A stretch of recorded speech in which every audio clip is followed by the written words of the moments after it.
Hi folks, you're with Tassus today at your Pushback channel, and thank you for joining this audio live stream. In this essay, I'd like to talk about a few surveys that I've noticed, which purport at least to ask young people. This is in the West. I think it was mainly Britain and the United States, but ask young people where they first encountered sort of woke ideology, woke terms, the white supremacy, all these sorts of things that are bandied around. Where did they first hear that women could actually be men and men women, and so on. Now, surprisingly, there's not much difference between the surveys. Really, sort of between, say, the low 40% and high 40%, around 50% of respondents are supposed to have claimed that social media is where they first heard about it. About 30% say they first heard about it through the education system, and then various other sources, such as other people they know and that sort of thing. Some even saying their parents, if their parents are public servants or academics, then they were getting that from them. But social media appears to be the big one, assuming the accuracy of that here. Now, I don't know how many of those young people may have been primed by other means, such as parents sort of setting up the architecture, if you like, of looking at the world that way, or indeed they're increasingly today, kindergartens are even pushing the woke propaganda and ideology, which seems utterly insane. But it's obviously being done with support of our governments in the West, governments that are controlled and directed and ordered about by the globalist cabal. So it's considered very much part of the brainwashing thing.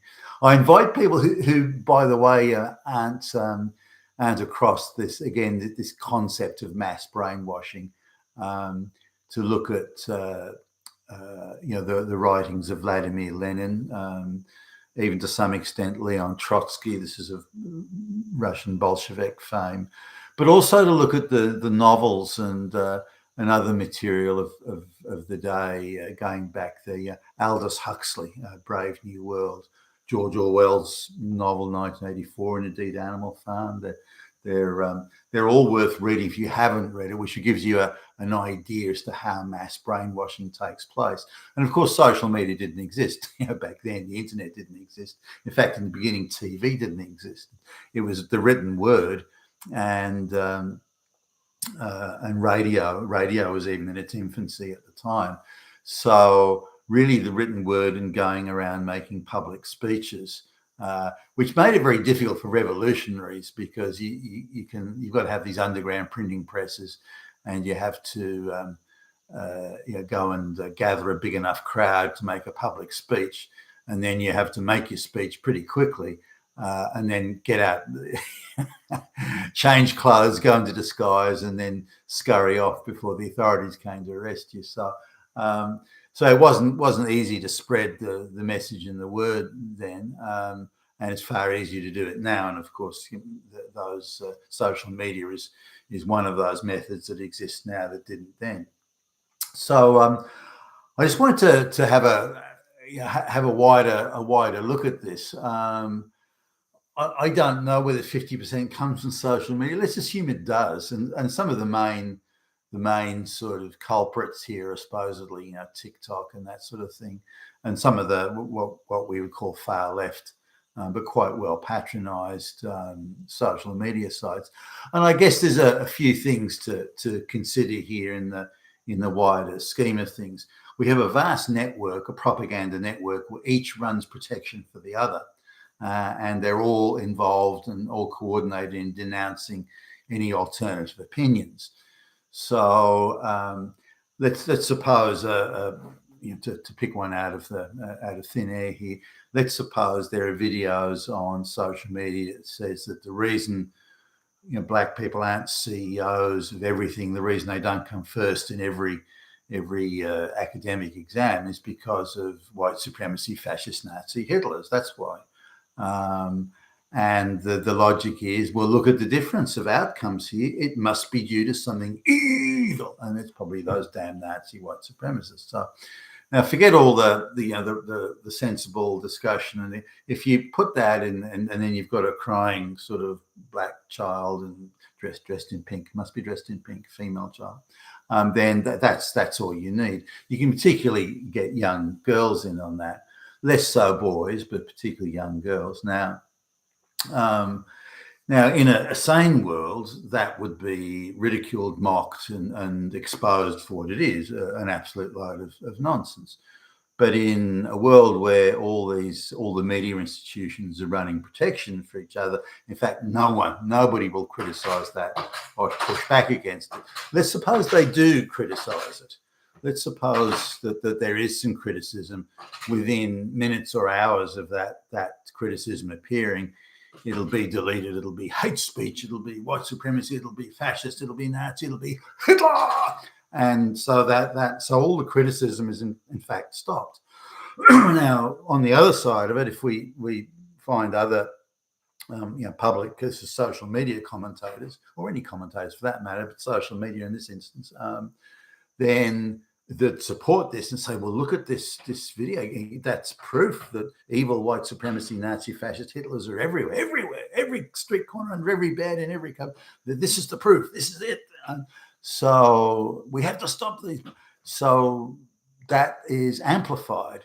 Now, the social media sites will amplify that message and give it star billing. Whenever you do a search, it'll appear at the top of the page. And should any contrary views even exist at all, which they're unlikely to, then you'll find that on page 12 or page 30 of the search, which hardly anyone ever goes to. So really the top half of the first page is what people are going to look at. And of course, that's all amplifying and boosting these things. So we've got a situation where the propaganda is being not only protected and boosted, but any alternative views are being deboosted or deleted off the public space or out of the public square. Now, typically, the media would be able to expose this, but then they're also controlled by the same globalist cabal, so they don't criticise or say anything. In fact, their role is the opposite. Should any alternative views or voices actually manage to stay up there, then the media will go after them. The mainstream media will go after them and denounce them and say that they're Nazis and so on. So now, in addition to this, in the halls of academia, only one view is accepted, or even in high school for that matter, only one view is an acceptable view. So, and I've come across kids of people we know, and they say, look, it's just too dangerous to have an alternative point of view. You can't even softly suggest that there even are alternative points of view. That alone is enough to get you called up by the teacher and have the kind of, now, hey, Billy Bob, are you a Nazi? Are you denying you're actually Hitler? And so it's even happening in the high school. So nobody wants to be called a racist. And the teachers also, certainly from what I've heard, are not frightened, or not, when I say, they're unashamed, unabashed to stand up in front of the class and go, well, everyone handed in a good essay saying that all straight white males are Nazis, but Billy Bob here, he thinks that's propaganda and lies that are out to brainwash us. Invite the class to laugh and jeer and mock at Billy Bob. So Billy Bob thinks, holy fuck, I'm not going to do that again. I don't need that sort of crap. So the mere existence of alternative opinions is being stamped out. And if you look at the hate speech bills that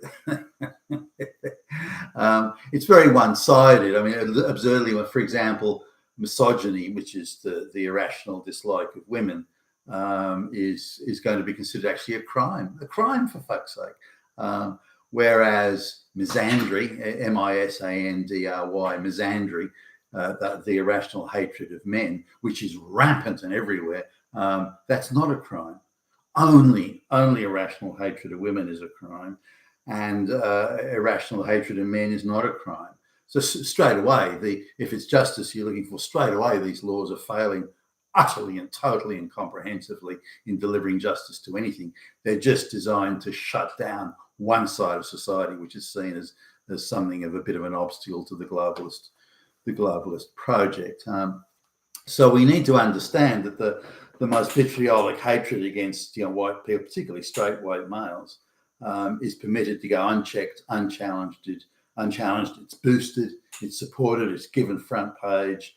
No matter how outrageous the lie, it's fully supported by the media propaganda establishment. Whereas alternative points of view or criticisms or anything at all, no matter how mild, really, are being deboosted or shut down. If the criticism is mild and the following that the channel gets, that one's criticising the globalist propaganda, if the criticism is mild and the channel doesn't really get many views, they'll just deboost it.